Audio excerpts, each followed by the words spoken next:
I, 18F, have been dealing with a really complicated family situation that recently came to a head. I have a half-brother Tommy, 8M, from my father Robert's, 42M second marriage to Jane, 35F. I guess I should start from the beginning to help everyone understand how things got to this point. My mom and dad had a really happy marriage from what I remember and what I've seen in old photos. She passed away from cancer when I was 6, and those first 2 years after her death were really tough. Dad struggled a lot being a single parent, but he tried his best. He met Jane at a work conference when I was 7, and they dated for about a year before getting married when I was 8. At first, things seemed okay. Jane was nice to me during their dating period and the first few months of marriage. She would take me shopping, help me with homework, and even started teaching me how to bake. Looking back now, I realize she was just putting on a show for my dad. Things started changing slowly after they got married. She became more distant and would often make excuses to not spend time with me. The real change happened when Tommy was born when I was 10. From the moment he came home from the hospital, it was like I became invisible in my own house. Jane completely stopped paying attention to me unless she needed something done. She would cook these elaborate meals for Tommy, but when it came to me, she'd just tell me to make a sandwich or heat up leftovers. When I told Dad about this, he said I was old enough to make my own food and needed to stop being jealous of a baby. As Tommy grew older, the favoritism became more and more obvious. Every single one of his achievements, no matter how small, was celebrated like he had won an Olympic medal. When I got straight A's in middle school, they didn't even bother to look at my report card. Jane would spend hundreds of dollars on clothes for Tommy but would tell me to be grateful when she bought me the bare necessities for school. The worst part was watching my relationship with my dad deteriorate. Before Jane, he used to be my best friend. We had this tradition of having Sunday morning breakfasts together where we would make pancakes and talk about everything.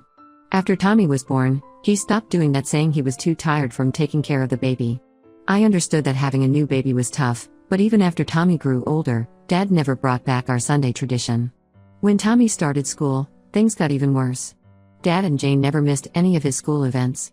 They would take time off work to attend his soccer games where he mostly sat on the bench, but they couldn't make it to my debate competition where I won first place.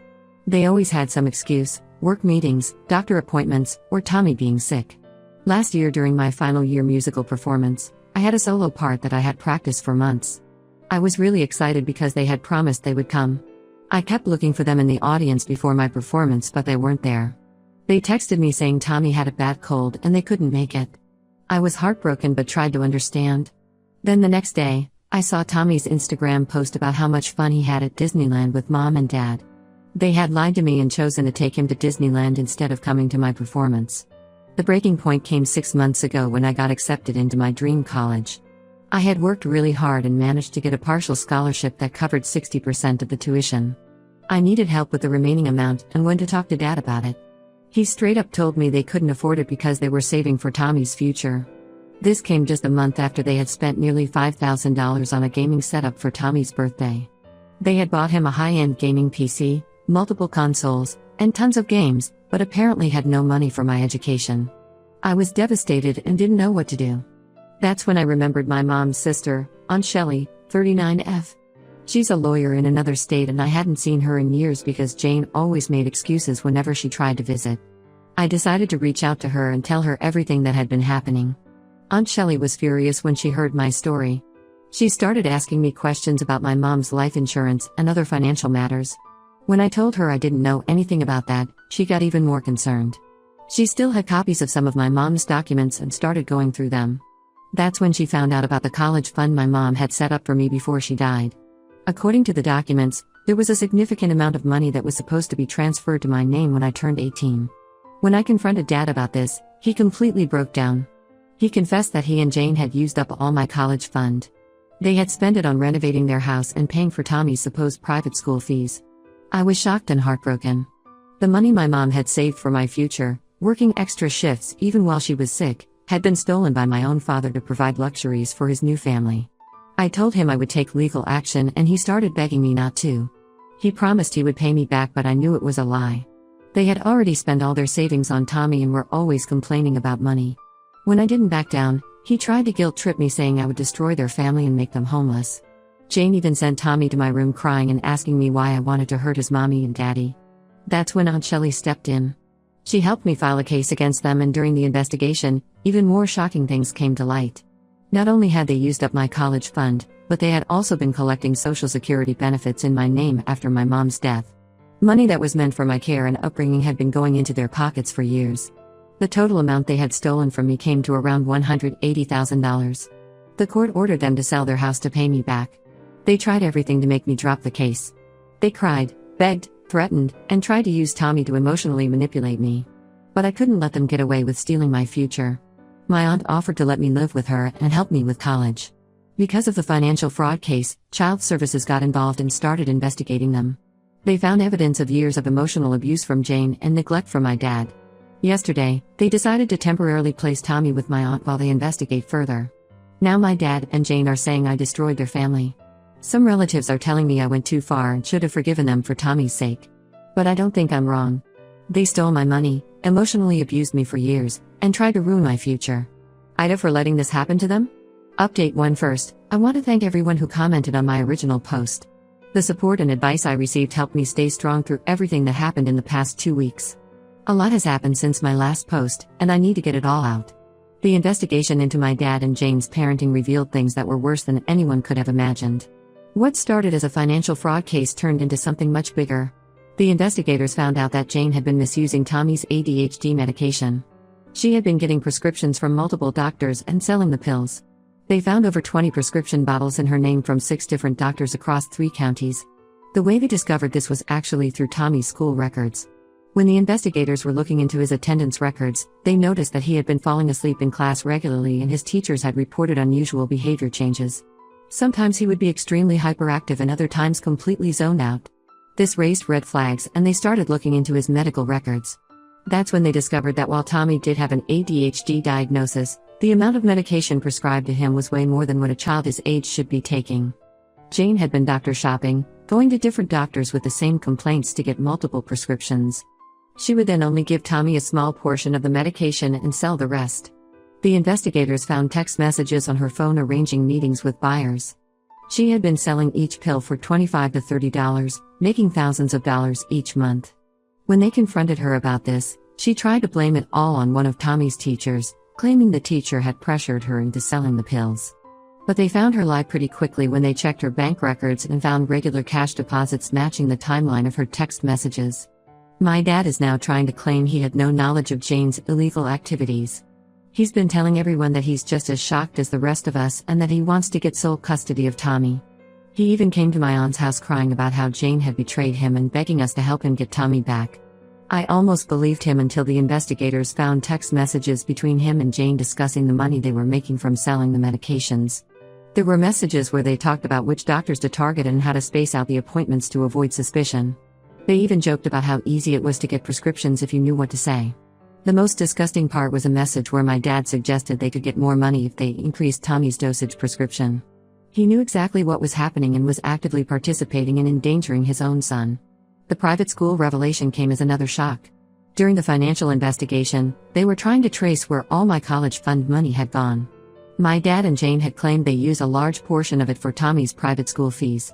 When the investigators contacted the prestigious private school they had claimed Tommy was attending, the school said they had no record of any student by that name. They checked other private schools in the area but found nothing. Finally, they discovered that Tommy had been enrolled in the local public school all this time. My dad and Jane had been lying about the private school for years. They had been telling everyone, including their families, that Tommy was going to this expensive private school, but in reality, they had been pocketing all that money. When Tommy came to live with us, he was really confused and scared at first. He didn't understand why he couldn't go home or why his parents weren't coming to get him. After a few days, he started opening up to my aunt. He told us that Jane would make him memorize stories about his private school to tell relatives. She would coach him on what to say about his teachers and classes. If he made a mistake or told someone he actually went to public school, she would take away his toys and games for weeks. The house has been sold and I finally received most of my money back. The total amount came to $183,456 after including interest. My aunt helped me set up a bank account that only I have access to and is helping me make smart financial decisions. I'm starting college next month and even though it's not my dream school, I'm looking forward to this new chapter in my life. I decided to set aside $50,000 in a trust fund for Tommy. My aunt will be the trustee until he turns 18. I know none of this was his fault and I don't want him to suffer for our parents' mistakes. He's already been through enough trauma. Some of our relatives are still trying to guilt-trip me into dropping the charges against Dad and Jane. They keep saying that Tommy needs his parents and that prison time would destroy any chance of our family getting back together. My uncle, Dad's brother, called me yesterday saying I was being vindictive and that I should think about Tommy's future. But both my aunt and I agree that Tommy is better off away from them right now. He's already showing improvements in his behavior since he started getting his proper medication dosage. His new teacher says he's more focused in class and is actually participating in activities. He's also sleeping better and has started making friends in the neighborhood. The preliminary hearing is next week and both Dad and Jane are facing serious charges. My aunt says they're looking at significant jail time because of the prescription fraud and child endangerment charges. I know this is going to be hard on Tommy, but sometimes doing the right thing isn't easy. Update: 2 things have taken another unexpected turn in this whole situation. Last week, Jane's sister Lisa contacted my aunt with some disturbing information that has changed everything we thought we knew about Jane. Apparently, Jane has another son, Michael, 15M, from her previous marriage. She had completely abandoned him when he was 5 years old. Lisa hadn't spoken to Jane in almost a decade but had been keeping track of her through social media. When she saw the local news coverage about Jane's arrest, she decided it was time to come forward with what she knew. According to Lisa, Jane was married to a man named David for 3 years. They had Michael in the 2nd year of their marriage. Things were fine until Jane started showing signs of being financially irresponsible. She would spend all their savings on shopping and luxury items, maxing out credit cards and even taking loans without telling David. When David confronted her about their financial situation, she promised to change but instead started stealing money from his business account. She even forged his signature on loan documents. When he found out and threatened to divorce her, she cleaned out their joint bank account and disappeared for 2 months. David filed for divorce and got full custody of Michael since Jane didn't even show up for the custody hearing. The court ordered her to pay $800 monthly in child support, but she never paid a single cent. She would change jobs and move to different cities whenever the child support enforcement officers got close to finding her. This explains why she was so desperate for money and why she and my dad stole from my college fund. She had been hiding from her ex-husband all these years to avoid paying child support. The unpaid child support has now accumulated to over $100,000 with interest. David's lawyer contacted our aunt yesterday saying they're planning to file a lawsuit against Jane for the unpaid child support. Lisa also revealed that Jane had done something similar with her previous boyfriend before David. She had convinced him to invest his inheritance in a joint business venture and then disappeared with all the money. The boyfriend's family couldn't press charges because Jane had made him sign documents stating it was a gift. The trial for Dad and Jane is scheduled for next month. Their lawyer has been desperately trying to negotiate a plea deal, especially now with the additional information about Jane's past coming to light. But the prosecutor isn't interested in making any deals.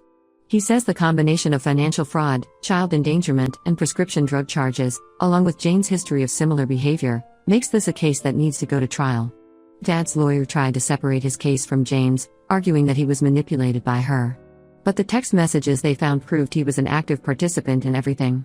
His own messages showed he was the one who came up with the idea of using my college fund for their expenses.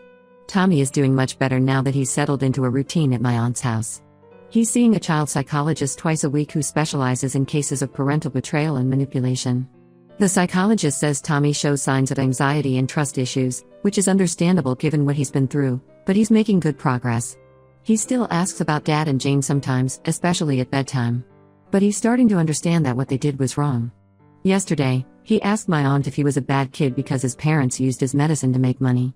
It broke our hearts, but my aunt explained to him that none of this was his fault and that he was a brave boy for telling the truth about everything. I've settled into college life now.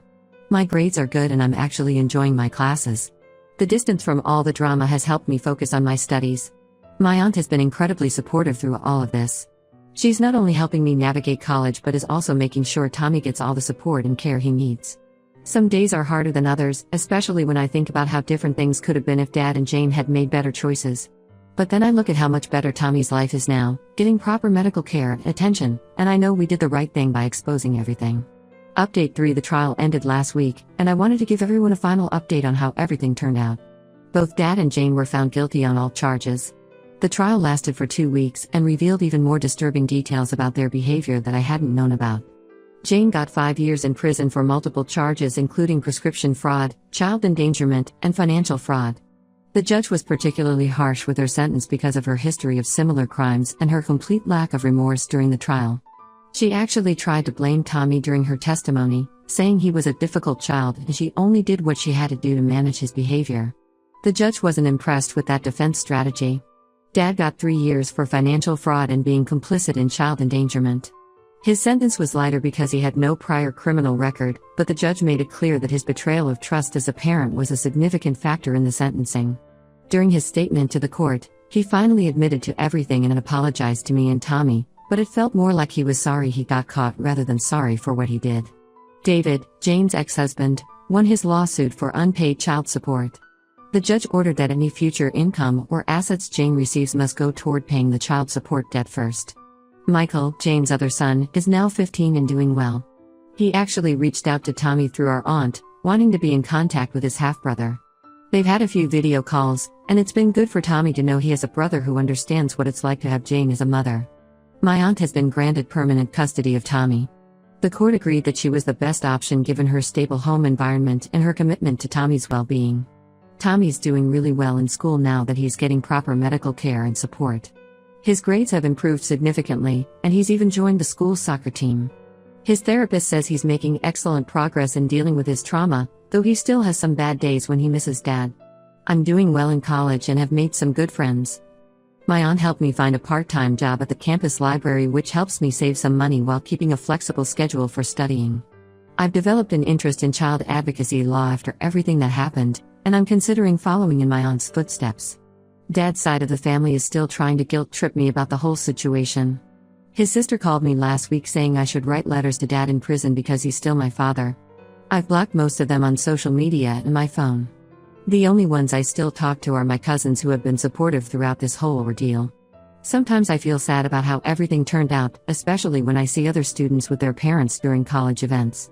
But then I remember all the lies and manipulation, and I know I made the right choice. Tommy and I are finally getting the stable family environment we deserved with our aunt. Lisa, Jane's sister, has become a regular part of our lives now. She comes over for Sunday dinners and has been helping Tommy connect with his maternal relatives who had no idea about Jane's crimes. It's nice to see our family expanding in a positive way rather than being trapped in toxic relationships.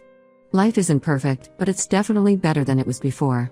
Tommy is safe and happy, I'm getting an education like Mom wanted, and we're both surrounded by people who genuinely care about us. Sometimes the family you choose is better than the family you're born into.